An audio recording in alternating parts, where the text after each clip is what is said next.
Oh, yeah. So he was married. Yeah, 6 kids. So you don't hear much of, he had 6 kids. We hear about the last one who became the child psychologist, but we don't, I'm sure it's written in a biography somewhere or some biography about him somewhere, but I don't have it. Okay.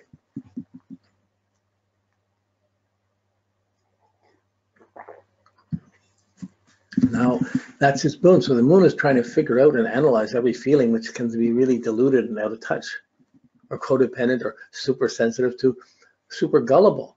He would be a sponge for picking up negative psychic energy or negative feelings or codependent feelings. So he would easily attract all the people he would need that could use him as a client. If he can only put his own personal things together to tell them something they needed to hear. Okay, so the Mercury in Taurus, it's conjunct Uranus, which is really, it's a wide conjunction, but it's still conjunct Uranus. It's need to be innovative. That's one of the big, there's no other aspects. There's a trine to Mars, there's a sextile to the Jupiter, and to the sextile to Jupiter. Does it go to Neptune? No, it doesn't get to Neptune. Sextile, so it's practical mind, Taurus. It wants to be appreciated, sees what's good, what's bad, what it likes, what it doesn't like, and it's very spontaneous. It's not afflicted. And with Uranus to it, the need to see something different or get a different take on things, to see things uniquely or suddenly. You can see the practical thing, ideas coming on, his moon and Mercury, moon and Gemini, whirring through many ideas, and his Mercury is listening to it, trying to make practical sense of it, and then suddenly some special word comes out, the judgment of Scorpio ascendant catches it, and the Mercury goes, aha, boom, this is how we deal with it. And would then go into, this is how to get the handle on how to take a fixed practical relationship to it, how to begin to express things. So he's always looking for the grounding, his mind looking for the grounding, the practical thing, the practical reason why crazy things happen, why things other than the normal happen. It's a useful quality. You have to think of it to yourself, to other people. Take time to think any of these things. I think, well, my Mercury's in Scorpio in the 3rd house, and I have to teach, and I know all these things, but I don't listen as well as he would be able to listen and pick things up. He had a special gift. He could say practical things, just reach people. He'd walk into confusing situations, find the special thing to say. He would find his own Freudian slip to say anyways. But his ability to talk about, someone's having a dream, someone's rambling on about something, he'd hear it, he'd listen, he'd take it in, boom, he'd see, oh, that's coming because of this. He could see what someone did to bring out that dream. So with this moon, there's a guilt complex and a need to be dedicated and compassionate and not to be blamed or guilty. Okay, and but with it a kind of gullibility and a tendency towards codependency. But the Mercury in the 7th house is the practical way. It's practical to hear what someone else said before you think something, and to find a way of expressing oneself. Okay, so that Mercury to Uranus, that's a significant conjunction. That's his unique take on things, his special way of seeing through dreams. It's practical, it's insightful, but nobody ever written about things like dreams. Oh my goodness, like not in that way, to demystify them. Okay, now,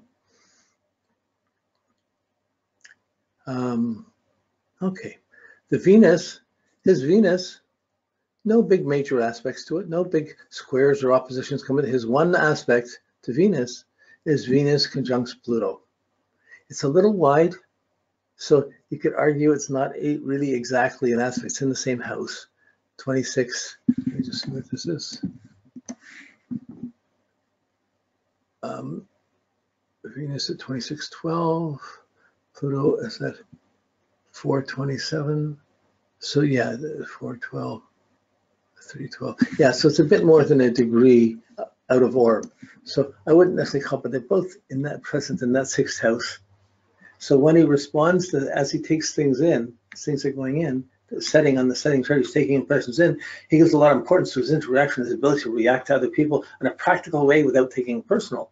So having to work outside of the home is crucial. Having an office, having a place to work, he could respond to people. He wouldn't bring it home. That's his personal world.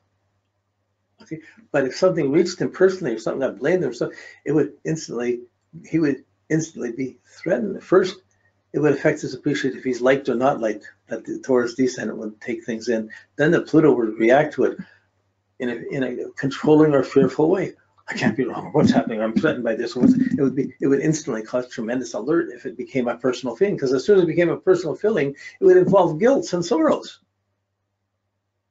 which he doesn't want to indulge in because it would just ruin his life. It's true. So he'd fight against those things. His health would depend on it. But then he would try and find, in the midst of those blocks, he would have to find appreciation of something worthwhile to fight for. His Venus in reacting in the 6th house.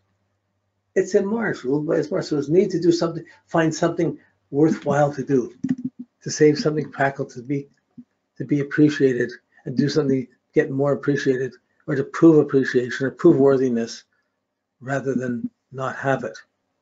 So this need to be appreciated, very important thing. Now it's interesting in his style. He's the Taurus. He's got all his Taurus things, but in his habits, the Moon in Gemini. He's free with his habit. He smokes. So he smokes cigars. Moon, Neptune, not healthy. Okay, but the Venus in the 6th house, part of his tastes and his styles are tied to his health and his sickness. So his smoking led to his gum cancer, which towards the end of his life, he had to have his jaw taken, part of his jaw taken out and things. He had trouble with his jaw, gums all his life from this cancer. Well, not all his life, but from in his, I think, mid-20s. Is it mid-20s? One second here. He's diagnosed in 22. No, he's much older than that then. Okay, so 56, 44, and 22 in the 60s. He got diagnosed with it. So that's 40 years of smoking or something. Anyways, the Venus is his style, his tastes and things, but there's a fear with the Pluto. There's a need to be appreciated and a need to do things for it. So he could see what would be critical, what could be healing, what might not be healing, what to do, what to fix around that. But he would also have, if someone were blaming him for something being wrong, he would feel unappreciated. He would be threatened, unappreciated. It would have a really profound, deep reaction to him. So he would take things in emotionally. So he wouldn't want to have someone have an affair on him. He's not going to have an affair. In that way, a totally different person than Freud in his makeup. It would jeopardize, if he was flirtatious, it would have threatened his whole family and everything, and so he would have lost too much. Interesting point. And yeah, okay, I'm just going to leave it this. His appreciation was tied to his health, his self-worth, his critical analysis. He took things in personally by whether he was liked or appreciated or it was rewarded properly or not. And whenever it was not rewarded, that's the Pluto, he would get the fear first. This is not working, this is not right, this is not good. His moon would be working to try and how to fix it, how to fix appreciation, how to make it better. But the Venus in Aries is a little impulsive and goes like, I want to relax. So I like the taste of a cigar. I have a cigar. And it ended up over years being one of the factors that built up to cause, it might calm him down, but at the same time, it would cause the disease 6th house. So the Mars is afflicted because it's in Libra. It's not in the strong suit, it's in detriment. The Venus is afflicted because it's in detriment, it's in Aries. So when he wants them too fast, wants them too much, he wants to go on them. He would see something he likes, he wants to go on it. That's the Venus in Aries, a little too impulsively. And the independent him, why wouldn't I go for it? Why wouldn't I go? Let's go. Like this, and then the I me would kick into it and he would go for these things. Whenever it would be blocked or whenever it wouldn't get the effect he expected, he would feel it's a challenge to his whole intelligence and to his value of who he is. So he'd be sure he was defensive enough to not be, you couldn't really criticize him or fault him that much. Okay.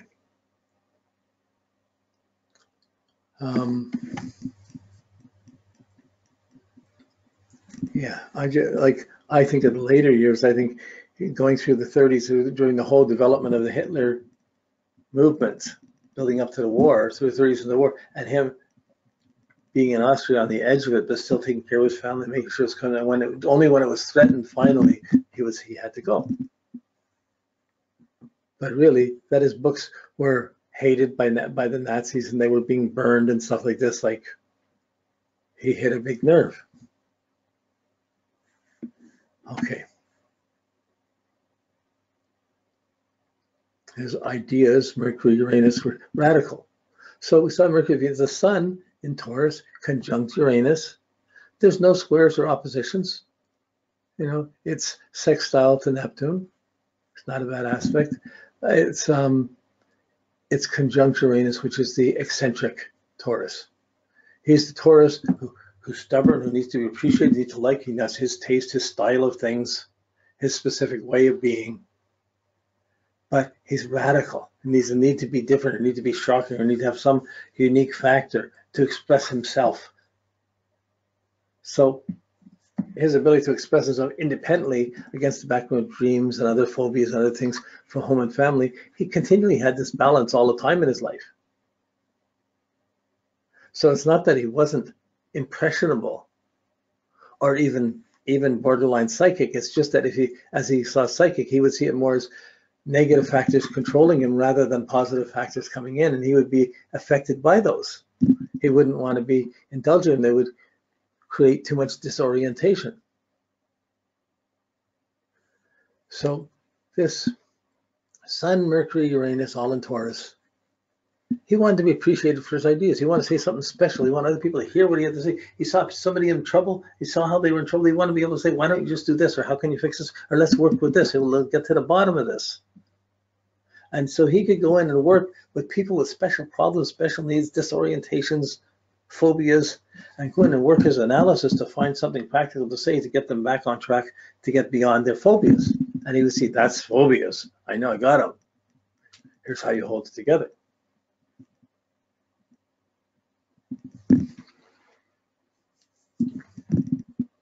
Okay, the Mars, how he does things, like his energy is to handle the focus in his chart. His Mars, it squares Saturn.